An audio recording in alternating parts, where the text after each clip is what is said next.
Okay. Only with this video, metro marker and share button. He's sharing this video. Okay. Today a very sad day as far as I'm Igbo concerned because of the sentencing of our brother Mazi Nnamdi Kanu to life imprisonment. Na count 1, 2, 4, 5, and 6. Then Abiana count 3, a sentence here to 20 years imprisonment. Then Abiana count 7, a sentence here to 3 years imprisonment. And it's so sad that my condition is a condition more like going on a maximum facility. Meaning what? That he will not have access to any electronics device and die under strict guard, like a boy do well guarded and well monitored. You see now, I am not happy, and I know that you are not happy. But I think this is the time that Ndigbo should put. In fact, if Ndigbo love Mazi Nnamdi Kanu so much, I think this is the time for us to unite. This is the time for us to unite. Left for me, I think this is the best time for the family of Mazi Nnamdi Kanu to align with the stakeholders in the Southeast, to engage the government. Kewe for netidi afa Mazi Nnamdi Kanu na list of ndayagra enye pardon. Let me tell you, sometimes you have to face reality. I doubt if you are going to take half of the risks that young man has taken in this struggle. Mama yenwuru, onoro na beria ye, papa yenwuru, onoro na beria ye. He has been away from his family. All this while, he doesn't know what is happening. He has been in for almost how many years?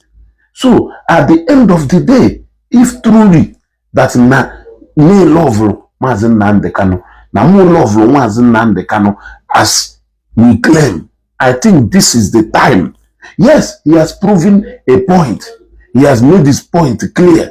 And they believe him. Nande agbala anugo and they name if plead for pardon, a grant pardon. That does not mean that no case of any case of needing national attention, that he cannot also say something or that he will stop fighting for the Igbos. But I think it's time for us to consider the fact that now that young man will health challenges. That young man will health challenges, although critically ill, and he must not be made to be a sacrificial lamb. He must not be made to be a sacrificial lamb. It is high time a lot of people should start chanting for peace. It is high time we reach out for peace. Yes, let us reach out for peace. During the time of Nigerian civil war, from the time the Nigeria we advance go so much, especially in the caption, na ubi side. He came back, thought it wise that if we continue like this, that his people will suffer. That if we continue like this, that Pachoko and a lot of things will befall his people. He gave up and he went for peace. So I think this is the right time, because I know a lot of people here who, yes, now you appeal the judgment, yes, but the truth of the fact remains that even if you appeal the judgment, it will still fail.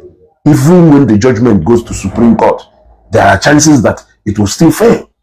So, if truly that you value the life of Mazi Nnamdi Kanu, I think it is time for the Ndigbo to work in unity with the Southeast stakeholders.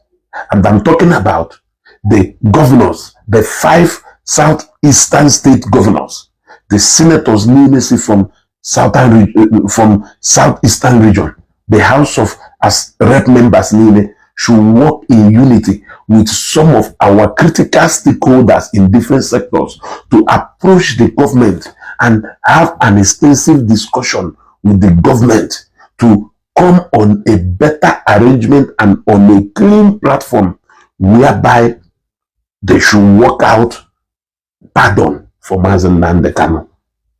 All the while, try as go on that pardon I do possible. But right now, I'm not convinced to go here. It's enough time. It is time for them to start pleading for pardon for Mazi Nnamdi Kanu. And they cannot do that if they don't work in unity with the family, if they cannot work in unity with the greater population of Ndigbo. Yes, I think it's high time for us to think about Mazi Nnamdi Kanu's life, because he is sick and he has said it countless times. Now, if he has been applying to go on a medical leave, now what of now that he has been convicted? My brother and sister, we are talking about life imprisonment in a country called Nigeria. Yes, we are talking about life imprisonment. All the sentence there to maybe 20 years. When he can't 20 years from today, it's okay. Definitely he's going to go through and come out. But we are talking about life imprisonment. I think it's high time for us to think, to be reasonable enough. We have, in fact, the fight has go so long and the voices has been heard. Noise has been made. And the necessary people, I believe, they have heard. I think this is the time now. This is the time now to pursue peace. If not for anything, for that young man to have a freedom to be able to contribute his own quota again to the development of an Igbo. Yes, to the development of an Igbo. This is what I have to say. I don't speak out of emotion. I don't speak out of sentiment. I speak facing the reality.